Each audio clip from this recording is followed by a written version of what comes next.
How many times have you had a great idea and then talked yourself out of it?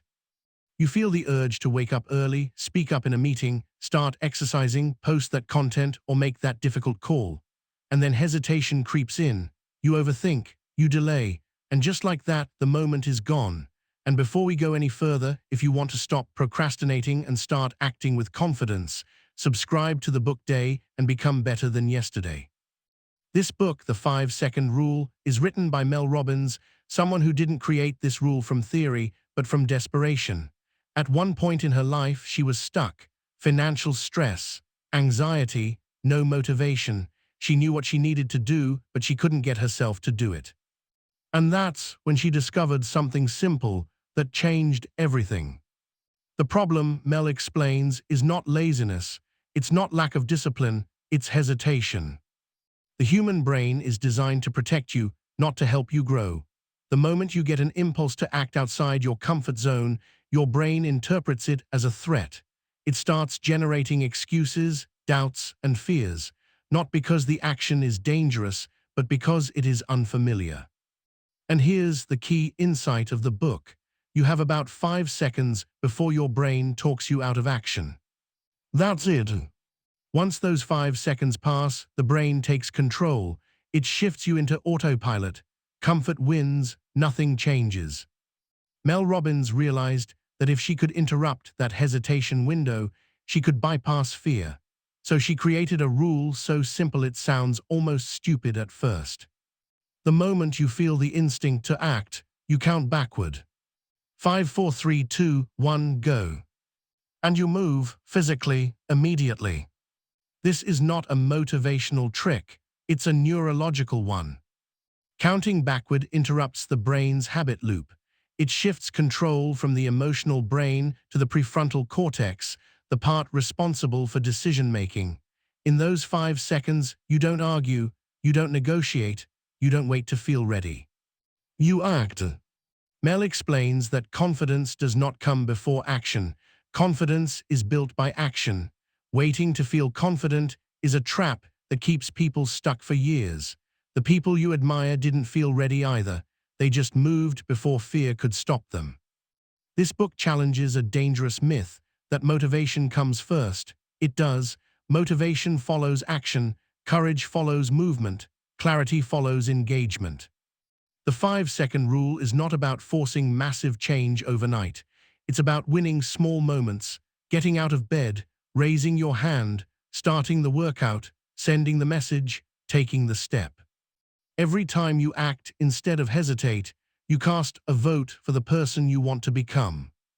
To understand why the 5-second rule works, Mel Robbins takes us inside the brain, right into the moment where most people lose.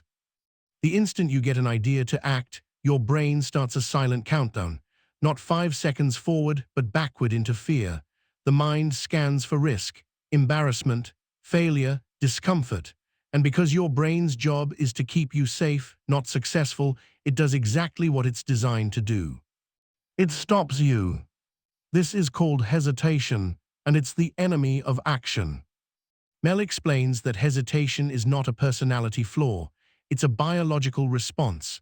The brain prefers familiar patterns because familiar feels safe. Even if your current situation makes you unhappy, it's known. Growth, on the other hand, is unknown, and unknown triggers resistance. This is why people sabotage themselves right before they act. I'll start tomorrow. I need to be more prepared. What if it doesn't work? These thoughts feel logical, but they're not. They're fear disguised as reason. The problem is not the fear itself. Fear is normal. The problem is giving fear time to speak. Once fear gets control, it builds momentum. One thought leads to another, doubt multiplies, and within seconds, the original impulse to act disappears. This is where the 5-second rule creates a pattern interrupt. When you count backward from 5, you're doing something very specific. You are shifting attention away from emotional reaction and toward deliberate action. You're not giving your brain time to build excuses. You're deciding before fear decides for you. Mel emphasizes that this is not about thinking positive thoughts. It's about moving your body, Action is physical. When you move, your brain follows. This is why the rule works best when paired with immediate movement. Standing up, taking a step, opening your mouth, reaching for the phone. Physical movement signals commitment.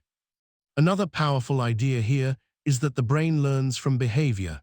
Every time you hesitate and don't act, you teach your brain that fear is in control. Every time you act despite fear, you teach your brain that you are in control. Over time, this rewires confidence. Confidence is not something you have. It's something you build through repeated action. Each small win strengthens trust in yourself. Each hesitation weakens it. Mel also points out that the moments that shape your life are rarely dramatic.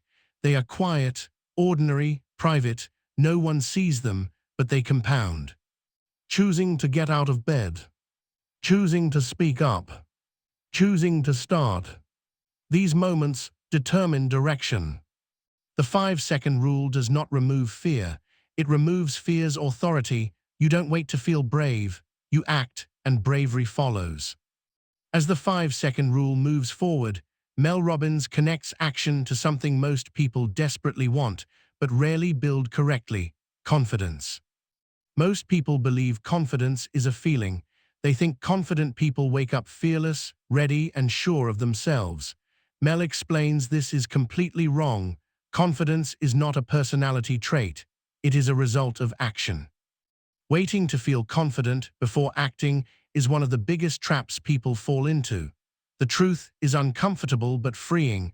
No one feels ready before doing something new. The people you admire felt the same fear. The only difference is they acted anyway. This is where the 5-second rule becomes powerful. Every time you use it, you create evidence.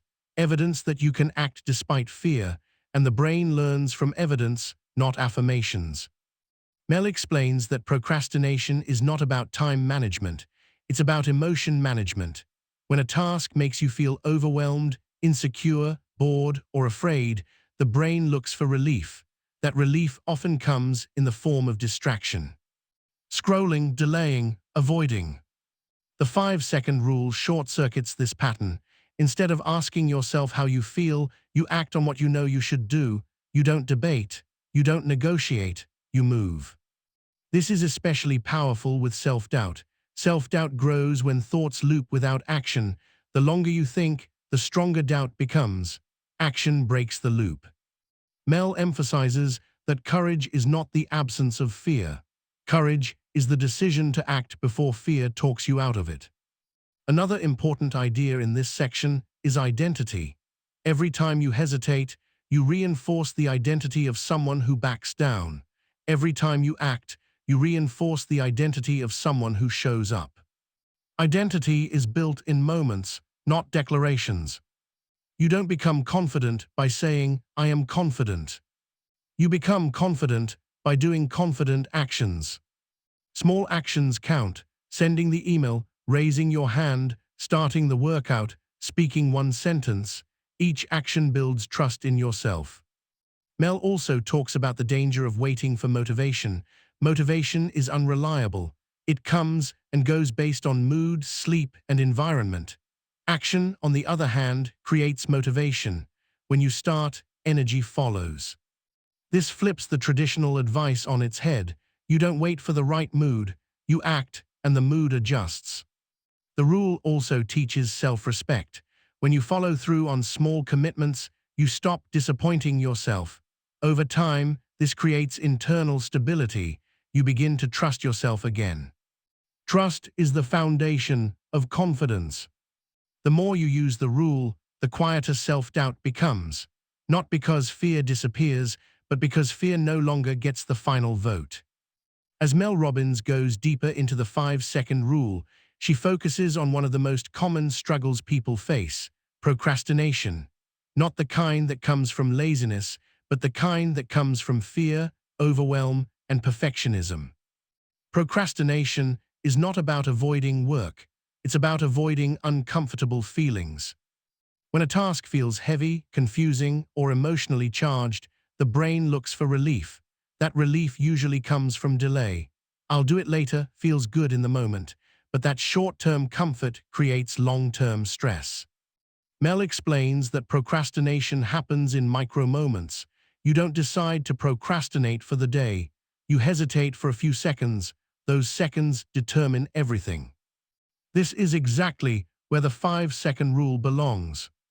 The moment you notice the urge to delay, you count backward and take the smallest possible action, not the whole task, just the first step. Open the document. Stand up.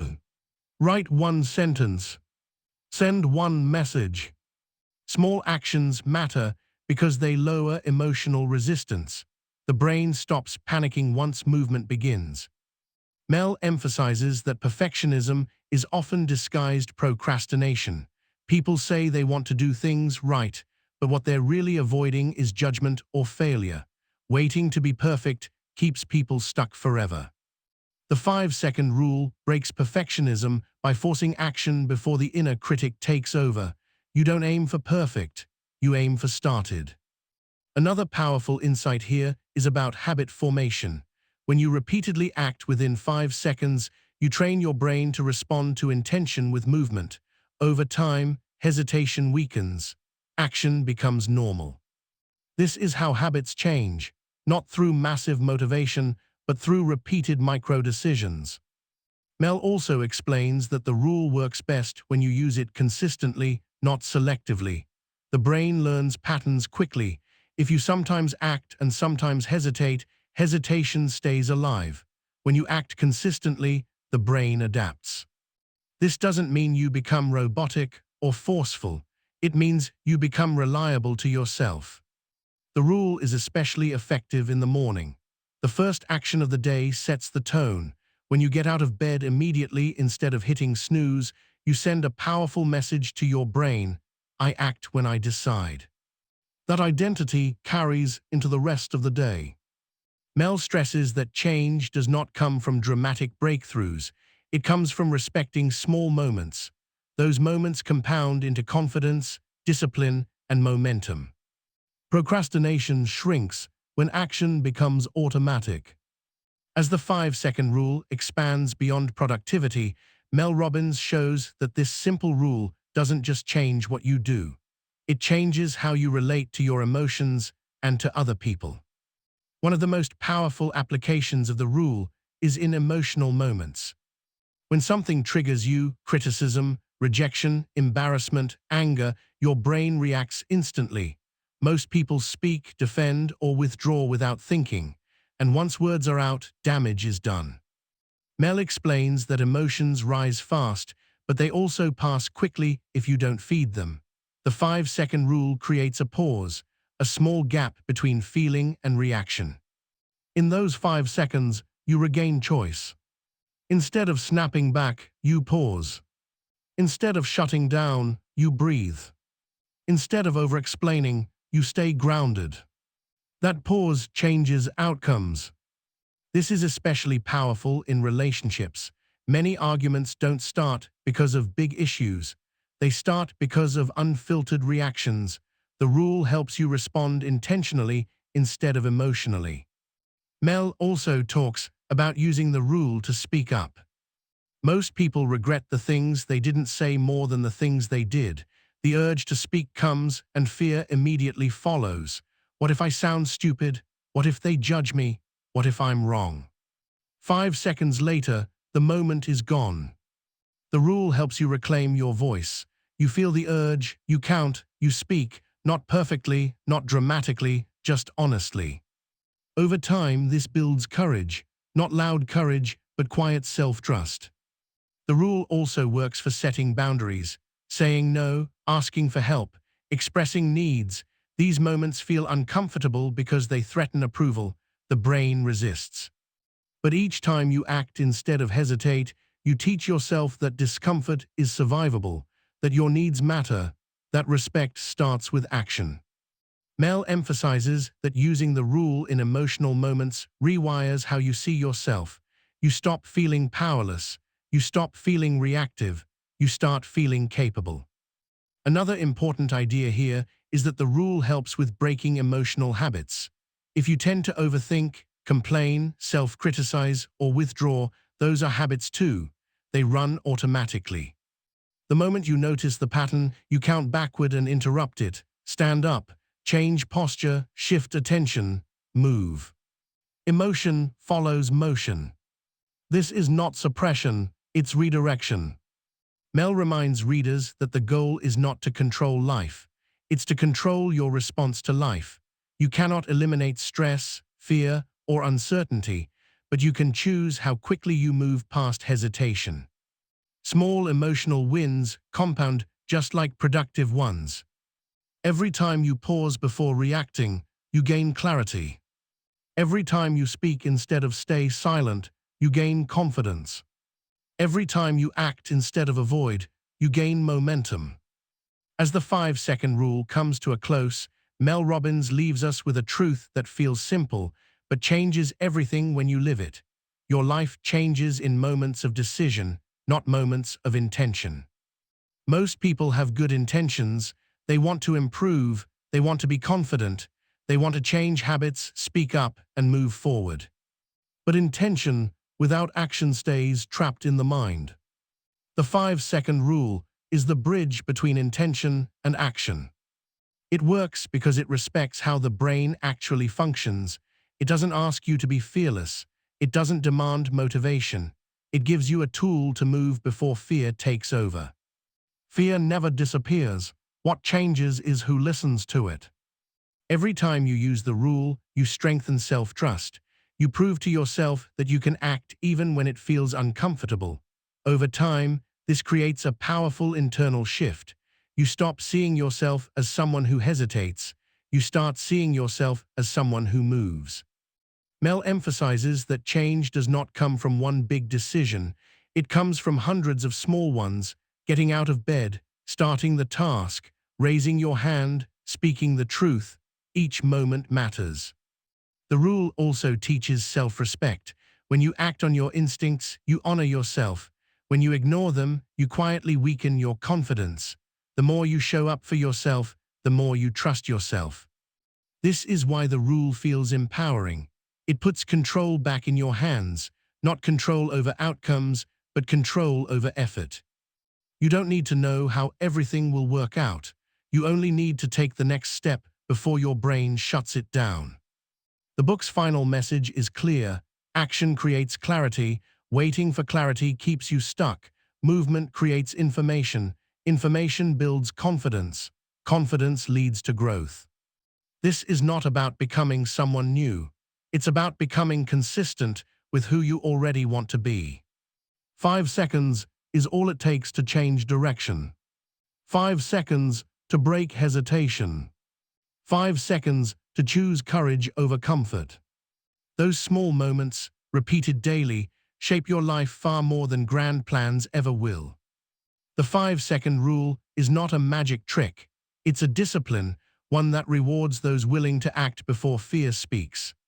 And when you live this way, action becomes normal, courage becomes familiar, and growth becomes inevitable.